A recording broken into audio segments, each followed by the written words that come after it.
नमस्कार दोस्तों। आज हम लोग समझेंगे लो एफलर बॉयलर। इस बॉयलर की स्टडी हम लोग करते हैं thermal engineering and gas dynamics या फिर पावर प्लांट इंजीनियरिंग के अंदर। यदि आप सच में इस बॉयलर को समझना चाहते हैं तो वीडियो पूरा जरूर देखें और जो भी मैं समझाता हूं उसको भी ध्यान से सुनने की कोशिश करें।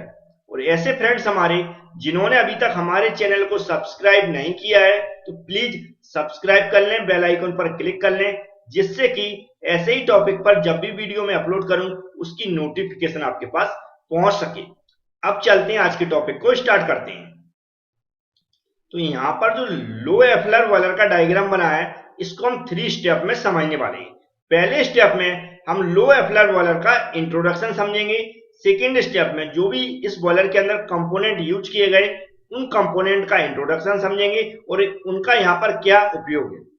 थर्ड स्टेप में हम इसकी वर्किंग समझेंगे। तो चलते हैं, सबसे पहले लो एफलर बॉयलर का इंट्रोडक्शन समझते हैं। इंट्रोडक्शन को भी अलग अलग स्टेप में डिवाइड किया गया है। पहले स्टेप में हम समझने वाले हैं कि इस बॉयलर को क्यों बनाया गया। तो जो लो एफलर बॉयलर है यह बनाया गया है लामोंट बॉयलर की कमियों को दूर करके। कब बनाया गया? जो लामोंट बॉयलर है उनकी कमियों को दूर करके जो बॉयलर बनाया गया है उसका नाम है लो एफलर बॉयलर। अब जो लामोंट बॉयलर है उसमें क्या कमी आ रही थी या क्या प्रॉब्लम आ रही थी उसको ध्यान से सुने। लामोंट बॉयलर में हम वाटर ट्यूब यूज करते हैं, तो ट्यूब्स के अंदर वाटर फ्लो होता था और वाटर फ्लो होने के कारण ट्यूब के अंदर क्या होता था, सॉल्ट एंड सेडिमेंट की प्रॉब्लम आती थी। मतलब उसके अंदर नमक टाइप की परत जम जाती थी वाटर की, इसके अलावा कचड़ा भी जम जाता था, जिसके कारण क्या होता था, जो हीट फ्लो रेट है वह कम हो जाता था और इससे बॉयलर की इफिशियंसी भी कम हो जाती थी। तो इसको दूर किया गया और दूर करके यह प्रॉब्लम जो बॉयलर बनाया गया उसका नाम है लो एफलर बॉयलर। अब सेकंड स्टेप में हम समझ रहे हैं कि जो लो एफलर बॉयलर बनाया गया तो इसकी जो कमियां थी लामोंट बॉयलर में उनको कैसे दूर किया गया। तो जो लो एफलर बॉयलर है इसके अंदर हमने जो भी ट्यूब्स यूज किए हैं उसके अंदर सिर्फ स्टीम को फ्लो कराते हैं।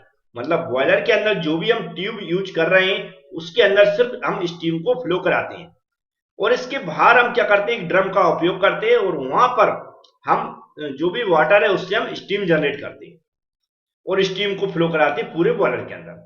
अब जो ड्रम का उपयोग क्या है और स्टीम कैसे जनरेट करते हैं ये मैं आगे समझाऊंगा, अभी आपको इतना समझ में आ गया होगा।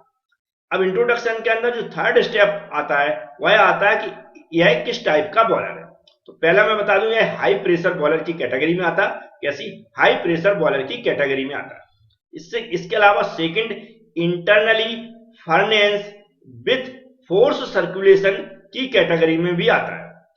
थर्ड है वाटर ट्यूब की कैटेगरी में आता है। किसकी? वाटर ट्यूब की कैटेगरी में आता है। तो ये इसकी कैटेगरी थी।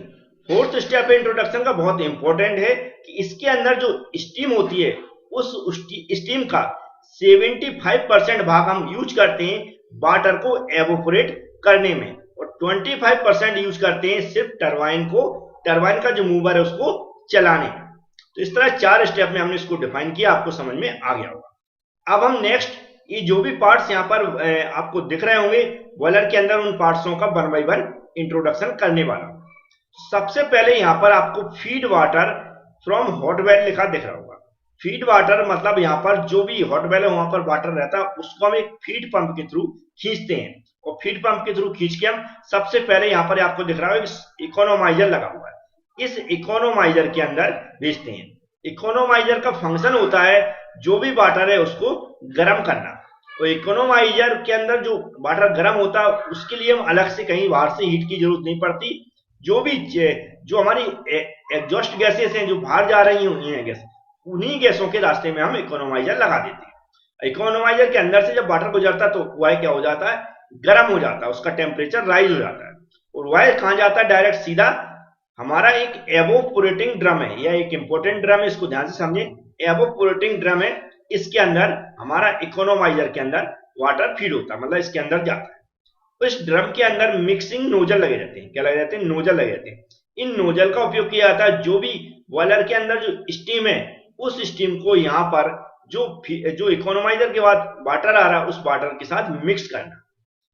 और लगभग जैसे मैं बताया ये स्टीम हम इसमें जो मिक्स करते हैं लगभग 65 से 75% तक हम उपयोग करते हैं, और जो इसमें वाटर आ रहा है उसको हम एवोपोरेट करते हैं, मतलब स्टीम में कन्वर्ट करने की कोशिश करते हैं और सैचुरेटेड स्टीम इसके अंदर जनरेट होती है। नेक्स्ट यहाँ पर लगा हुआ एक steam circulating pump. Steam circulating pump का मतलब है जो यहाँ से स्टीम जनरेट होगी उसको ये बॉयलर के अंदर आगे भेजेगा। नेक्स्ट इंपॉर्टेंट पार्ट लगा रेडिएंट सुपर हीटर। क्या लगा? Radiant super heater. Super heater के अंदर हम जब रेडिएंट का यूज करते हैं उसको बोलते हैं हम radiant super heater. Super heater क्या करेगा? स्टीम को सुपर हीट करेगा, मतलब उसको और अधिक गर्म करेगा जिससे उसमें जो वाटर के पार्टिकल्स हैं वह खत्म हो जाए और एक प्योर स्टीम बनने की कोशिश हो।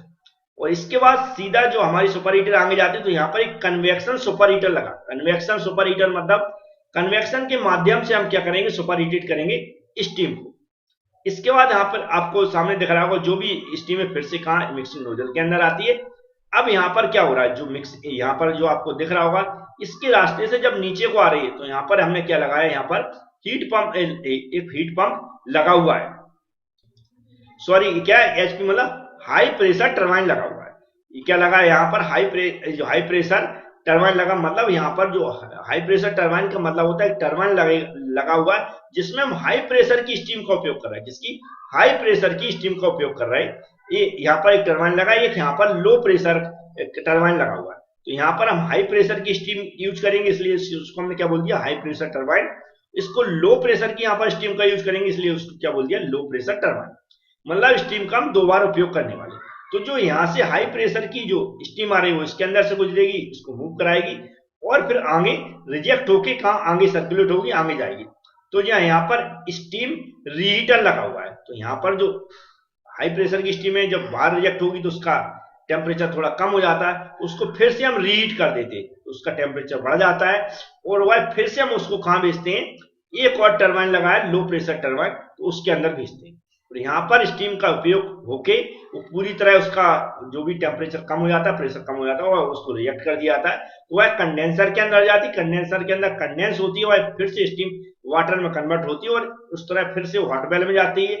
हॉट वेल में जो भी स्टीम कन्वर्ट होके स्टीम वाटर में कन्वर्ट होके हॉट वेल में इकट्ठा होती है, फिर से हम फीड पंप के थ्रू उस वाटर को खींचते हैं और फिर से इकोनोमाइजर के अंदर आता है। तो जो भी पार्ट्स लगे यहाँ पर मैंने समझा दी। यहाँ पर चिमनी लगी जो एग्जॉस्ट गैसेस बाहर निकलती हैं। जितने भी पार्ट है सबका मैंने इंट्रोडक्शन करा दिया यहाँ पर किसका क्या उपयोग है। अब हम इसकी वर्किंग समझा रहे हैं, उसको भी ध्यान से सुने। सबसे पहले यहाँ पर क्या होता है? जो हॉट वेल लगा उससे फीड पंप के थ्रू वाटर को खींचा जाता है। वाटर खींच के कहां से गुजरता है? वाटर इकोनोमाइजर के अंदर से गुजरता है। इकोनोमाइजर के अंदर वाटर क्या होता है? गर्म होता है, उसका टेम्परेचर बढ़ा दिया जाता है। इकोनोमाइजर के अंदर जो इकोनोमाइजर को के अंदर जो हीट का उपयोग होता है वह कहां पर होता है? जो हमारी चिमनी के रास्ते में जहां से हमारी जो हमारी लो प्रेशर वाली गैसेस हैं वह जो बाहर निकलती हैं, जो बाहर जाकर रिएक्ट होती हैं, उसी रास्ते में लगा देते हैं। तो अलग से हमें हीट की जरूरत नहीं पड़ती, मतलब उसकी इफिशियंसी बढ़ जाती है इकोनोमाइजर को लगाने से। एक तो वाटर हमारा गर्म हो जाता है जिससे जो भी हमारा अंदर बॉयलर के अंदर गर्म करेंगे अलग से हीट की जरूरत नहीं पड़ेगी। दूसरा हमें इकोनोमाइजर के अंदर जो हीट उपयोग करते हैं वह अलग से हमें जरूरत नहीं पड़ रही, उसी के अंदर जो रिजेक्टेड हीट है उसी का उपयोग कर रहा है। तो इकोनोमाइजर से बॉयलर की इफिशियंसी बढ़ती है। इसको हम क्या बोलते हैं? बॉयलर की एसेसरीज। अब बॉयलर की एसेसरीज इकोनोमाइजर यहाँ पर हमने उपयोग कर लिया। इकोनोमाइजर के बाद वाटर कहाँ गुजरा? इसी पाइपलाइन से जा रहा है और सीधा हम कहाँ भेजते हैं? एवोपोरेटिंग ड्रम के अंदर। एवोपोरेटिंग ड्रम के अंदर जो वाटर आ रहा है वह किसमें एवोपोरेट होता है? मतलब भाप में कन्वर्ट होता है, या बोल सकते हैं स्टीम में कन्वर्ट होता है। तो स्टीम में कन्वर्ट कैसे होता है? ध्यान से सुने।